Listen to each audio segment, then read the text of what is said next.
السلام علیکم ورحمۃ اللہ تعالی وبرکاتہ۔ نحمده ونصلي ونسلم على رسوله الكريم اما بعد فاعوذ بالله من الشیطان الرجیم بسم اللہ الرحمن الرحیم ان اللہ وملائکته يصلون على النبی یا ایھا الذین آمنوا صلوا علیہ وسلموا تسلیما اللهم صل علی سیدنا ومولانا محمد معدن الجود والکرم وآلہ الکرام وابنہ الکریم وبارک وسلم صلاۃ وسلاما علیک یا رسول اللہ صلی اللہ تعالی علیہ وسلم۔ سورہ بقرہ آیت نمبر 150 کی تفسیر جاری ہے۔ اس آیت کریمہ میں مسجد حرام کی طرف عبادت کے دوران، نماز کے دوران رخ کرنے کا حکم دیا گیا اور مسلمانوں سے فرمایا گیا کہ تم جہاں کہیں بھی ہو مسجد حرام کی طرف اپنے چہرے کو کر لو۔ مطلب یہ ہوا کہ چاہے سفر میں ہو یا حضر میں ہو، جب بھی نماز پڑھیں تو خانہ کعبہ کی طرف رخ کرنا ہے، خانہ کعبہ کی طرف چہرہ کرنا ہے۔ اور اس میں کیسا ہے، یہ جو فرمایا کہ جہاں کہیں ہو وہاں سے نماز پڑھنے کے دوران خانہ کعبہ کی طرف رخ کرنا ہے تاکہ لوگوں کے لیے تم پر کوئی حجت نہ رہ جائے، کوئی دلیل نہ رہ جائے، یعنی تم پر کوئی اعتراض نہ کر سکے۔ تو یہی ہوا۔ تو یہود و نصارہ جو اعتراض کرتے تھے کہ دیکھو ہمارے دین میں ہماری مخالفت کرتے ہیں اور قبلے میں ہماری پیروی کرتے ہیں، تو یہ قبلہ تبدیل ہو گیا تو ان کا وہ اعتراض ختم ہو گیا۔ اسی طرح مشرکین بھی اعتراض کرتے تھے جب نبی پاک صلی اللہ علیہ وسلم اور مسلمان بیت المقدس کی طرف رخ کر کے نماز پڑھتے تھے تو مشرکین یہ کہتے تھے کہ دیکھو دین ابراہیمی کی پیروی کا دعویٰ کرتے ہیں، حضرت ابراہیم علیہ السلام کی اولاد میں سے ہیں اور حضرت ابراہیم کے قبلے کی مخالفت کرتے ہیں، یعنی خانہ کعبہ کی طرف رخ نہیں کرتے۔ تو خانہ کعبہ کو قبلہ بنا دیا گیا تو یہود و نصارہ کا بھی اعتراض ختم ہو گیا اور مشرکین کا بھی اعتراض ختم ہو گیا۔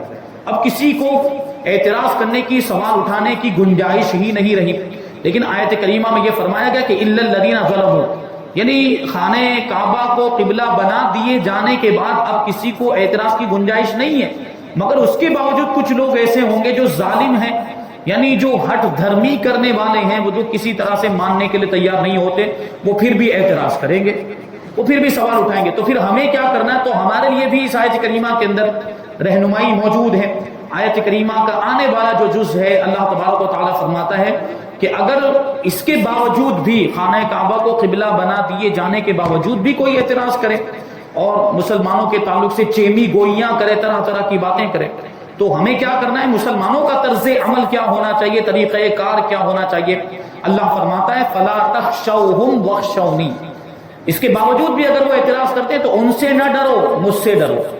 دیکھیں یہ اللہ تبارک و تعالیٰ فرماتا ہے۔ اس آیت کریمہ میں مسلمانوں کو حکم دیا جا رہا ہے کہ تم کعبے کی طرف منہ کر کے نماز پڑھنے کی وجہ سے کفار کی طرف سے ہونے والے اعتراضات سے نہ ڈرو، ان کے طعنے تمہیں کوئی نقصان نہیں پہنچا سکتے، اور تم میرے حکم کو پورا کرنے کے معاملے میں مجھی سے ڈرو، میرے حکم کی مخالفت نہ کرو، میری اطاعت کرو، میرے حکم کی تعمیل کرو، فرما برداری کرو، بے شک میں تمہارا مددگار ہوں۔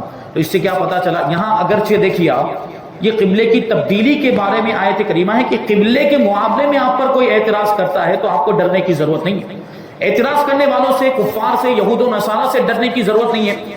اللہ سے ڈرے، اللہ ہمارا مددگار ہے، اور جس کا اللہ مددگار ہے اس کو پھر دنیا کا کوئی بھی آدمی، کوئی بھی مخلوق کوئی نقصان نہیں پہنچا سکتی۔ تو دیکھیں اگرچہ یہاں پر سبب جو ہے وہ مخصوص ہے، واقعہ مخصوص ہے، قبلے کی تبدیلی کے بارے میں یہ آیت کریمہ ہے، لیکن اس کا جو حکم ہے وہ عام ہے۔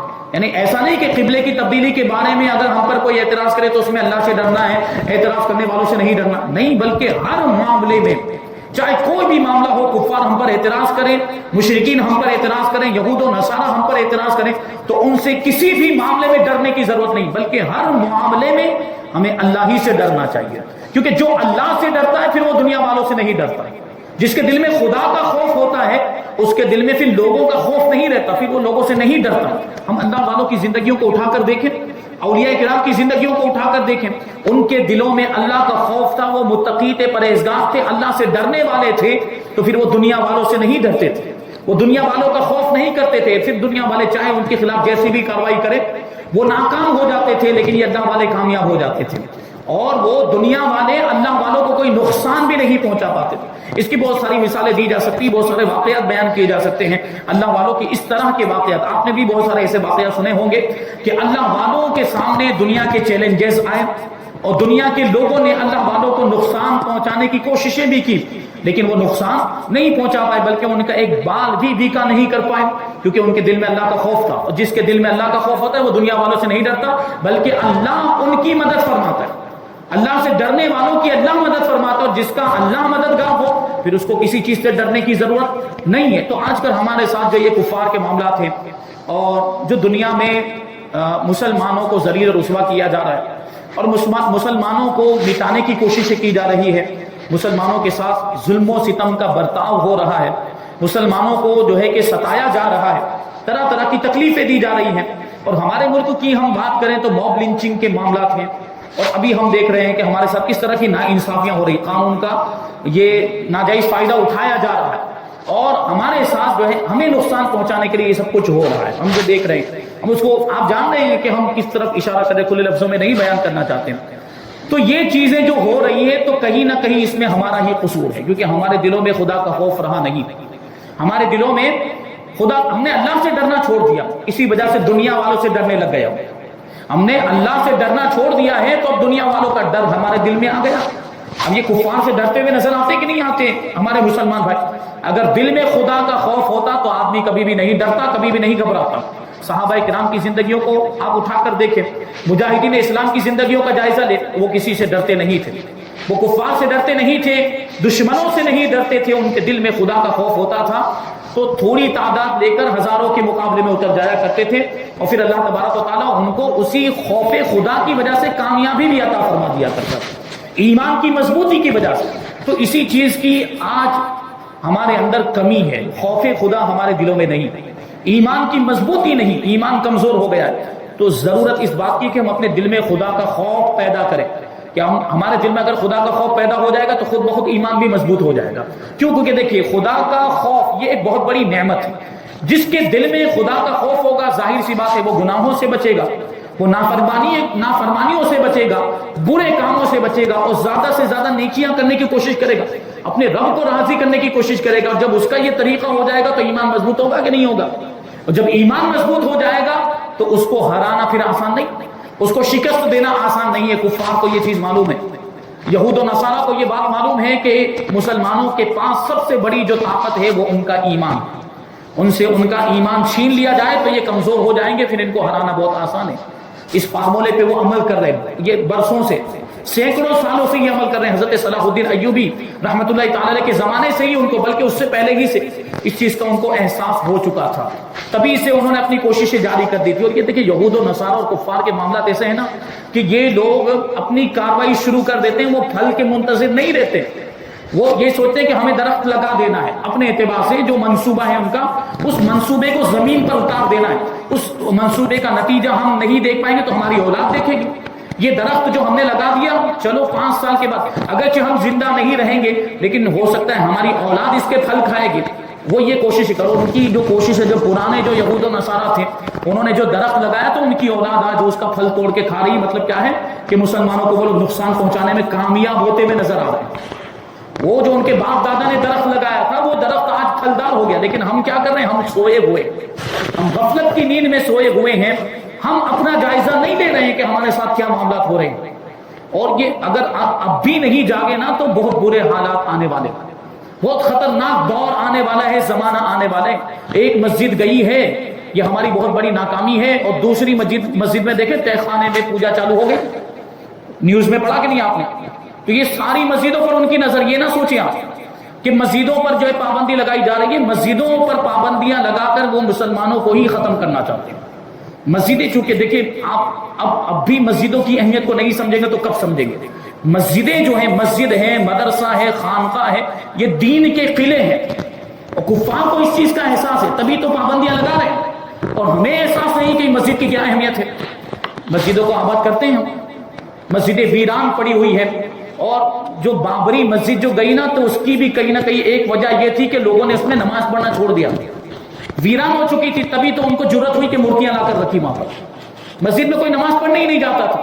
تو خدا نہ خواستہ اگر دوسری کسی مسجد کا بھی یہ حال ہوا اور وہاں پر بھی اگر موتیاں لا کر رکھ دی گئی یا اس پر سیل لگا دیا گیا, اس کو بند کر دیا گیا, تو اس کا کون ذمہ دار ہے بتائیے؟ ہم ہی تو کہیں نہ کہیں اس کے ذمہ دار ہیں. تو آج بھی اپنی مسجدوں کا خیال کیجیے, اپنی مسجدوں کی حفاظت اور تحفظ کے لیے جو بھی مناسب اقدامات ہوں بڑے لوگوں کی رائے لیجیے اور متحد ہو کر, سنی مسلمانوں کی ہم بات کر رہے ہیں, متحد ہو کر کچھ نہ کچھ اس کے لیے لائحہ عمل تیار کیا جائے کہ ہمیں اس معاملے میں کیا کرنا چاہیے. ورنہ ایک گئی ہے, دو گئی ہے, اور بھی مسجدوں پر اس طریقے کی کارروائیاں ہو سکتی ہے, کیونکہ قانون ان کے ہاتھ میں, قانون کا جس طرح چاہے وہ لوگ استعمال کر رہے ہیں اور ہم بے بس نظر آتے ہیں. تو بہرحال اللہ کا خوف دل میں پیدا کریں تو پھر یہ کفار ہمارا کچھ بھی نہیں بگاڑ سکتے. خدا کا خوف یہ آیت کریمہ سے ثابت ہوتا ہے کہ ان سے نہ ڈرو, ان سے ڈرنے کی ضرورت نہیں ہے. اللہ فرماتا ہے مجھ سے ڈرو, میں تمہارا مددگار ہوں. اللہ تبارک و تعالیٰ اگر ہمارا مددگار, یہ ہمارا یقین ہے کہ اللہ ہمارا مددگار ہے, لیکن بس وہی معاملہ کہ ہمارے برے اعمال کی وجہ سے اللہ کی مدد نہیں آتی. ورنہ صحابہ کرام کے لیے تو فرشتے اترا کرتے تھے. صحابہ کرام کی مدد کے لیے جنگ کے میدان میں فرشتے اترتے تھے کہ نہیں اترتے؟ کیوں؟ کیونکہ ان کا ایمان ایسا تھا. ہمارے لیے فرشتے کیوں نہیں اترتے؟ چلو فرشتوں والی مدد نہیں, دوسری کوئی مدد آ جائے, وہ مدد بھی تو نہیں آ رہی ہے. یہ ہمارے اعمال کا نتیجہ ہے, برے اعمال کی وجہ سے یہ مدد رک جاتی ہے. تو اگر ہم چاہتے ہیں کہ آج بھی ہمیں اللہ کی مدد مل جائے تو ہمیں اپنے آپ کو سدھارنا پڑے گا. سب سے پہلے اپنی اصلاح کرنی پڑے گی, اپنے اعمال کا جائزہ لینا پڑے گا کہ ہم کتنے پانی میں ہیں اور کیسے اعمال کر رہے ہیں. ظاہر سی بات ہے گناہوں کے معاملات ہیں, تو گناہوں کو چھوڑ کر نیکیوں کی طرف آ جائیں, ایمان کو مضبوط کریں, خدا کا خوف دل میں پیدا کریں, تو پھر یہ جو کفار, جو دشمن ہیں, یہ ہم سے ڈرتے ہوئے نظر آئیں گے اور یہ پھر ہمیں کسی طرح کا نقصان نہیں پہنچا پائیں گے. اللہ تبارک و تعالی ہم سب کو اپنے دلوں میں خوف خدا پیدا کرنے کی توفیق عطا فرمائے. اس آیت کریمہ سے معلوم ہوا کہ انسان کو ہر وقت اللہ تبارک و تعالی کا عذاب پیش نظر رکھنا چاہیے اور کسی بھی کام کو کرنے یا نہ کرنے سے پہلے اس پر غور ضرور کر لینا چاہیے کہ یہ کام کرنے یا نہ کرنے سے اللہ تبارک و تعالیٰ کی رضا حاصل ہوگی یا اس کا نتیجہ اللہ تبارک و تعالیٰ کی ناراضگی کی صورت میں ظاہر ہوگا. کوئی بھی کام کرنے سے پہلے غور و فکر کرنا چاہیے کہ یہ اللہ کو راضی کرنے والا کام ہے یا یہ اللہ کو ناراض کرنے والا کام ہے. اس پر غور کرنا چاہیے, پھر تبھی جا کر اس کام کو کرنا چاہیے. ٹھیک ہے, یعنی مطلب کیا ہوا کہ اگر وہ اللہ کو راضی کرنے والا کام ہے تو کرنا چاہیے, اگر اس میں اللہ تبارک و تعالیٰ کی ناراضگی ہے تو پھر اس کام کو چھوڑ دینا چاہیے, نہیں کرنا چاہیے. مروی ہے کہ حضرت معاذ ابن جبل رضی اللہ تعالیٰ عنہ کی وفات کا وقت جب قریب آیا تو آپ رونے لگ گئے. حضرت معاذ ابن جبل صحابی رسول, بڑے جلیل القدر صحابی رسول ہیں حضرت معاذ ابن جبل رضی اللہ تعالیٰ عنہ, جن کو نبی پاک صلی اللہ علیہ وسلم نے یمن کا حاکم مقرر کر کے, گورنر مقرر کر کے بھیجا تھا, بہت ساری نصیحتیں فرمائی تھی. تو یہی حضرت معاذ ابن جبل رضی اللہ تعالیٰ عنہ ہیں. جب ان کی وفات کا وقت قریب آیا تو رونے لگ گئے. تو ان سے پوچھا گیا کہ آپ کیوں رو رہے ہیں, آپ کو کس چیز نے رلایا؟ تو حضرت معاذ ابن جبل رضی اللہ تعالیٰ عنہ فرماتے ہیں, اللہ تبارک و تعالیٰ کی قسم, میں نہ تو موت کی گھبراہٹ سے رو رہا ہوں, نہ ہی دنیا سے رخصتی کے غم میں آنسو بہا رہا ہوں. یعنی موت کا خوف نہیں ہے, دنیا سے رخصت ہونے کی وجہ سے بھی نہیں رو رہا ہوں, بلکہ میں تو اس لیے رو رہا ہوں کہ میں نے حضور اکرم صلی اللہ علیہ وسلم کو یہ فرماتے ہوئے سنا ہے کہ دو مٹھیاں ہیں, یعنی مٹھی بھر انسان ہیں اور اس طرح کی دو مٹھیاں ہیں, ایک مٹھی بھر انسان جو ہے وہ جہنم میں جائیں گے اور دوسرے جنت میں جائیں گے, اور مجھے نہیں معلوم کہ میں کون سی مٹھی میں ہوں گا. اب سوچنے جیسی بات ہے کہ یہ صحابی رسول جنہوں نے ایمان کی حالت میں اپنے ماتھے کی آنکھوں سے نبی پاک صلی اللہ علیہ وسلم کا دیدار کیا تھا, حضور پاک صلی اللہ علیہ وسلم کی صحبت میں رہے, حضور کے ارشادات براہ راست حضور پاک صلی اللہ علیہ وسلم کے دہن مبارک سے, زمان مبارک سے قرآن پاک کی آیتیں بھی سنی, احادیث بھی سنی, حضور کے ارشادات بھی سنے, وہ صحابہ اکرام جن سے اللہ تبارک و تعالیٰ نے جنت کا وعدہ فرمایا. ہر صحابی نبی جنتی ہے.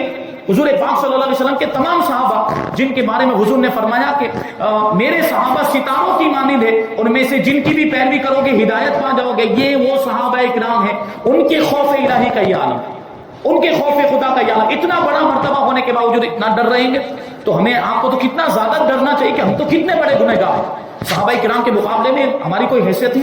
ہمارے اعمال اس مقام تک پہنچ سکتے ہیں جیسے صحابہ اکرام کے تھے؟ حضور پاک صلی اللہ علیہ وسلم نے ارشاد فرمایا کہ اگر تم میں سے کوئی احد پہاڑ کے برابر بھی سونا اللہ کی راہ میں خرچ کرے تو میرے صحابی کے ایک مد کے برابر نہیں ہو سکتا. مد ایک پیمانہ ہوتا ہے, تقریباً 1 کلو 2 کلو جتنا.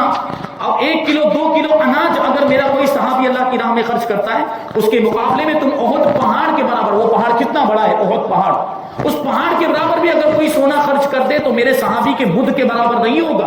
یہ صحابہ کرام کا مقام مرتبہ. لیکن اس کے باوجود دیکھیں وہ کتنا ڈرتے تھے اور ان کے دل میں کیسا خوف الہی تھا. تو ہمیں آپ کو اللہ کے خوف سے کتنا رونا چاہیے, غور کرنے کی ضرورت ہے. ہم سوچیں, اپنا محاسبہ کریں, اپنا جائزہ لیں اور دیکھیں آپ کہ کیا کبھی ہم خوف الہی سے روئے ہیں, تنہائی میں اللہ کو یاد کر کے روئے ہیں. یہ خود آپ سوچیں, محاسبہ کریں کہ کیا کبھی ہم گناہوں کو یاد کر کے روئیں گے. یہ چیز بہت کم نظر آتی ہے ہماری زندگی میں. ہم جو ہے کہ سوء ظن نہیں رکھ رہے ہیں, حسن ظن. اللہ کے بہت سارے ایسے نیک بندے ہوں گے جو تنہائیوں میں رویا کرتے ہوں گے لیکن ہمیں نہیں معلوم. لیکن اکثر لوگوں کا حال یہ ہے کہ خوف الہی ان کے دلوں سے رخصت ہو چکا ہے. حضرت حسن بصری رضی اللہ تعالیٰ عنہ فرماتے ہیں کہ قیامت کے دن ان لوگوں کا حساب آسان ہوگا جو آج دنیا میں اللہ تبارک و تعالیٰ کی رضا کے لیے اپنا محاسبہ کرتے. دیکھو میں نے جو ابھی محاسبے کی بات کی, اپنا محاسبہ کرنا چاہیے, اپنا جائزہ لینا چاہیے کہ ہم کیسے اعمال کر رہے ہیں.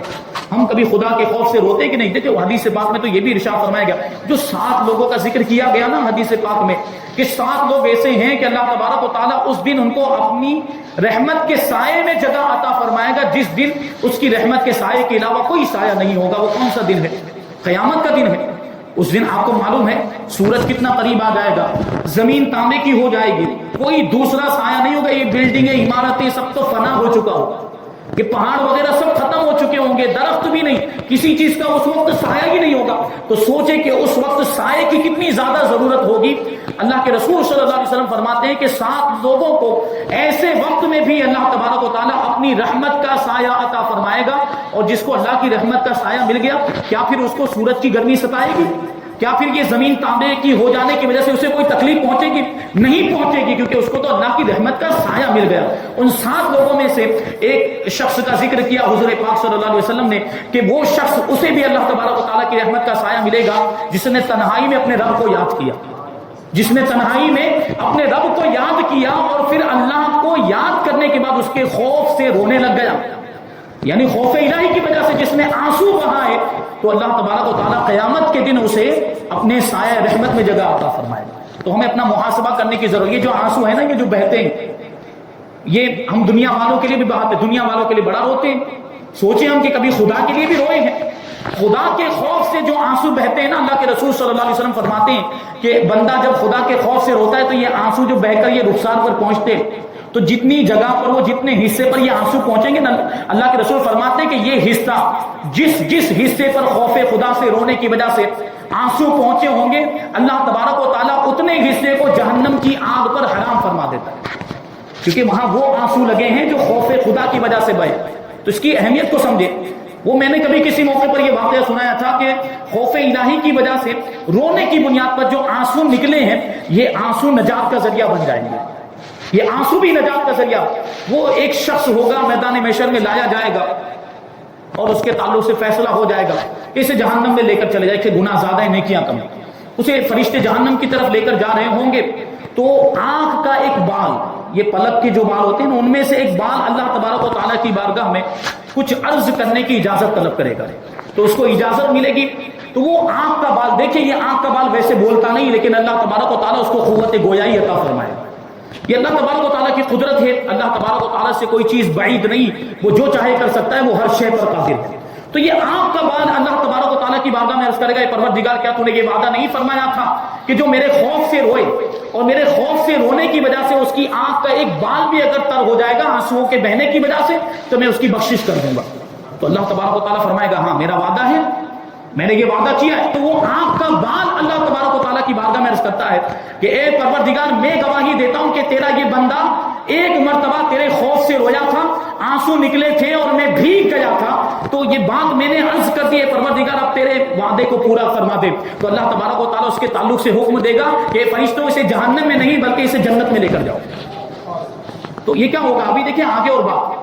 جب اس کو فرشتے جنت کی طرف لے کر جا رہے ہوں گے تو ایسا نہیں کہ بس خفیہ طور پر, پوشیدہ طور پر کسی کو پتہ نہیں چلے اس انداز میں لے کر چلے گئے, نہیں بلکہ اس کی عزت افزائی کیسی ہوگی. دیکھیں خدا کے خوف سے رونے, اور ایک آنکھ دیکھیں ابھی خالی کیا ہے, آنکھ کا ایک بال بھیگا ہے خوف خدا کی وجہ سے. یہ آنسو بڑے قیمتی ہیں جو خوف خدا میں بہتے ہیں. تو وہ منادی عزت افزائی کیسی ہوگی میدان محشر میں. فرشتے اس کو جنت میں لے کر جا رہے ہوں گے تو خاموشی کے ساتھ نہیں لے کر جائیں گے، بلکہ ان کے ساتھ ایک اعلان کرنے والا ہوگا، ایک منادی ہوگا جو ندا کر کے میدان محشر میں سارے اہل محشر کو پکار کر کہے گا کہ دیکھو دیکھو یہ جہنم کا حقدار ہو چکا تھا، لیکن اپنی آنکھ کے ایک بال کی وجہ سے اس کی بخشش ہو گئی۔ تو یہ چیز ہے، ہمیں اپنا محاسبہ کرنا چاہیے۔ اللہ تبارک و تعالیٰ ہمیں اپنا محاسبہ کرنے کی توفیق عطا فرمائے۔ تو حضرت حسن بصری رضی اللہ تعالیٰ عنہ فرماتے ہیں کہ قیامت کے دن ان لوگوں کا حساب آسان ہوگا جو آج دنیا میں اللہ تبارک و تعالیٰ کی رضا کے لیے اپنا محاسبہ کرتے ہیں۔ وہ اس طرح کہ انہیں جب بھی کوئی کام درپیش ہو تو پہلے اس پر غور کرتے ہیں، پھر اگر وہ کام اللہ تبارک و تعالیٰ کی رضا کے لیے ہو تو اسے کر گزرتے ہیں، اور اگر اس کے برخلاف نظر آئے تو اس سے رک جاتے ہیں۔ پھر فرمایا اور بروز قیامت ان لوگوں کا حساب کٹھن ہوگا، مشکل ہوگا جو آج دنیا میں عمل کرتے وقت غور و فکر نہیں کرتے اور کسی قسم کا محاسبہ کیے بغیر ہی وہ کام کر ڈالتے۔ آج ہمارا آپ کا حال یہی ہو گیا، کچھ بھی کرنے لگ جاتے ہیں، اور جائز ہے کہ ناجائز ہے، حلال ہے حرام ہے، کوئی فکر نہیں ہے، اس میں مبتلا ہو گئے، ملوث ہو گئے۔ کبھی کسی نے توجہ دلائی تو پھر بعد میں معلوم کر لیتے ہیں، مسئلہ پوچھنے کے لیے آتے ہیں، جبکہ ہم مسلمان ہیں تو ہماری ذمہ داری کیا ہے کہ ہم اسلام کے مطابق عمل کریں، ہمارا ہر عمل شریعت کے مطابق ہونا چاہیے۔ تو اب ہماری ذمہ داری کیا بنتی کہ کوئی بھی نیا کام کرنے سے پہلے جس کا حکم ہمیں نہیں معلوم اس پر غور و فکر کرنا چاہیے کہ یہ کام اللہ کو راضی کرنے والا ہے یا اللہ کو ناراض کرنے والا۔ خود نہیں پتہ لگا سکتے ہیں تو علماء کرام سے رابطہ کریں، مفتیان نظام سے رابطہ کریں کہ میں یہ کام کرنے کا ارادہ رکھتا ہوں، مجھے یہ کام کرنا چاہیے کہ نہیں کرنا چاہیے، وہ جو بتائیں اس کے مطابق عمل کرنا چاہیے، غور و فکر کرنا چاہیے۔ لیکن آج حال یہ ہے کہ غور و فکر کیے بغیر، محاسبہ کیے بغیر ہی کوئی بھی کام کر ڈالتے ہیں۔ ایسے لوگ دیکھیں گے کہ اللہ تبارک و تعالیٰ نے ان کا چھوٹے سے چھوٹا عمل شمار کر رکھا ہے۔ پھر اللہ تبارک و پھر حضرت حسن بصری رضی اللہ تعالیٰ عنہ نے یہ آیت کریمہ تلاوت فرمائی، وَيَقُولُونَ يَا وَيْلَتَنَا مَا لِهَذَا الْكِتَابِ لَا يُغَادِرُ صَغِيرَةً وَلَا كَبِيرَةً إِلَّا أَحْصَاهَا، کہیں گے ہائے ہماری خرابی، اس نامہ اعمال کو کیا ہو گیا ہے کہ اس نے ہر چھوٹے اور بڑے گناہ کو گھیرا ہوا ہے۔ لیکن نامہ عمل دیکھیے، نامہ عمل لکھنے کے لیے کون سے فرشتے مقرر کیے گئے؟ کرامن کاتبین، ہمارے اعمال لکھتے ہیں، ہر چھوٹے سے چھوٹا عمل لکھتے ہیں، برائی بھی لکھتے ہیں، نیکی بھی لکھتے ہیں۔ کوئی عمل ہمارا اگر اچھا عمل ہے تو ضائع نہیں ہوتا، اور برا عمل ہے، برائی ہے تو وہ بھلائی نہیں جاتی، فرشتوں سے کبھی غلطی نہیں ہوتی، فرشتے کبھی بھولتے نہیں ہیں۔ تو یہ فرشتے پورا جو کچھ بھی ہم کر رہے ہیں وہ سب لکھتے ہیں، اور یہ نامہ عمل اللہ کی بارگاہ میں پہنچتے ہیں۔ اور پھر جب ہم میدان محشر میں پہنچیں گے تو ہمارے سامنے ہمارے نامہ اعمال رکھ دیے جائیں گے، اور اس وقت کسی کو انکار کرنے کی گنجائش بھی نہیں ہوگی۔ کوئی نہیں کہہ سکتا کہ یہ عمل میں نے نہیں کیا ہے، کیونکہ نامہ اعمال سامنے ہوں گے۔ تو اس پر غور کرنے کی ضرورت ہے، ہمیں آخرت کی فکر کرنی چاہیے۔ اور آگے اللہ تبارک و تعالیٰ فرماتا ہے کہ وَلِأُتِمَّ نِعْمَتِي عَلَيْكُمْ، تاکہ میں تم پر اپنی نعمت کو تام کر دوں، مکمل کر دوں۔ اس آیت کریمہ کا خلاصہ یہ ہے کہ ایک مسلمانوں، جس طرح اللہ تبارک و تعالیٰ نے اپنے حبیب صلی اللہ علیہ وسلم کو تمہارا رسول بنایا جو کہ تمہارے سامنے حق کی طرف ہدایت دینے والی آیتیں تلاوت فرماتے ہیں، رشد و ہدایت کے راستے کی طرف تمہاری رہنمائی کرتے ہیں، اللہ تبارک و تعالیٰ کی وحدانیت اور اس کی عظیم قدرت پر قطعی اور یقینی دلیلیں قائم کرتے ہیں، تمہیں بت پرستی کی نجاست سے پاک کرتے ہیں، اور تمہیں وہ چیز سکھاتے ہیں جن سے تم اپنے نفسوں کو پہچان سکو، یعنی اپنے آپ کو پہچان سکو، اور ان کا تزکیہ کر سکو، یعنی اپنے دلوں کو صاف ستھرا کر سکو۔ اسی طرح مستقل طور پر تمہارے لیے بیت اللہ کو قبلہ بنا دیا جانا یہ اس لیے ہے تاکہ اللہ تبارک و تعالیٰ تم پر اپنی نعمت کو مکمل کر دے۔ یعنی اس سے پتہ چلا کہ قبلے کی تبدیلی جو ہے، خانہ کعبہ کو قبلہ بنایا جانا، یہ اللہ تبارک و تعالیٰ کی بہت بڑی نعمت ہے۔ اس کے تعلق سے اللہ نے فرمایا کہ یہ اس لیے ہوا ہے تاکہ میں تم پر اپنی نعمت کو مکمل کر دوں۔ گویا جیسے مسلمانوں کا نبی جدا گانا تھا، ایسے ہی ان کا قبلہ بھی جدا گانا ہو گیا۔ یعنی مسلمانوں کا قبلہ خانہ کعبہ کو بنا دیا گیا، جو اگلی قوموں میں، اگلی امتوں میں سے کسی کا قبلہ نہیں تھا۔ حضرت ابراہیم علیہ السلام کا تھا، لیکن یہود و نصارہ کا نہیں تھا، جو میں پہلے بتا چکا ہوں۔ تو یہ جدا گانا قبلہ ہمارے لیے مقرر کیا گیا، اب قیامت تک کے لیے یہی ہمارے لیے قبلہ رہے گا، اب اس میں تبدیلی نہیں ہو سکتی ہے۔ اب انشاءاللہ تبارک و تعالیٰ آیت نمبر 151 کی تفسیر ہم آئندہ درس میں شامل کریں گے، جس میں اللہ تبارک و تعالیٰ نے نبی پاک صلی اللہ علیہ وسلم کو بھیجنے کا تذکرہ فرمایا کہ جس طریقے سے ہم نے قبلے کی کو نعمت کے طور پر تبدیل فرمائے، یہ بہت بڑی نعمت ہے، اسی طرح نبی پاک صلی اللہ علیہ وسلم کا تمہارے درمیان تشریف لانا یہ اس سے بھی بڑی نعمت ہے، بلکہ نبی پاک صلی اللہ علیہ وسلم کا دنیا میں تشریف لانا یہ اہل ایمان کے لیے سب سے بڑی نعمت ہے۔ اس سے بڑی کوئی نعمت نہیں ہو سکتی کہ نبی پاک صلی اللہ علیہ وسلم کے صدقے میں تو ہمیں ایمان ملا ہے، اسلام ملا ہے، یہ حضور پاک صلی اللہ علیہ وسلم کے قدموں کا صدقہ ہے کہ ہم جنت میں جائیں گے۔ تو یہ سب سے بڑی نعمت ہے حضور پاک صلی اللہ علیہ وسلم کا تشریف لانا۔ پھر انشاءاللہ تبارک و تعالیٰ اور بھی باتیں ہیں وہ آئندہ درس میں ہم شامل کریں گے۔ اللہ تبارک و تعالیٰ کی بارگاہ میں دعا ہے کہ جو کچھ بھی بیان ہوا اس پر ہم سب کو عمل کرنے کی توفیق عطا فرمائے اور نور قرآن سے ہم سب کے دلوں کو روشن اور منور فرمائے۔ وما علینا الا البلاغ۔ السلام علیکم۔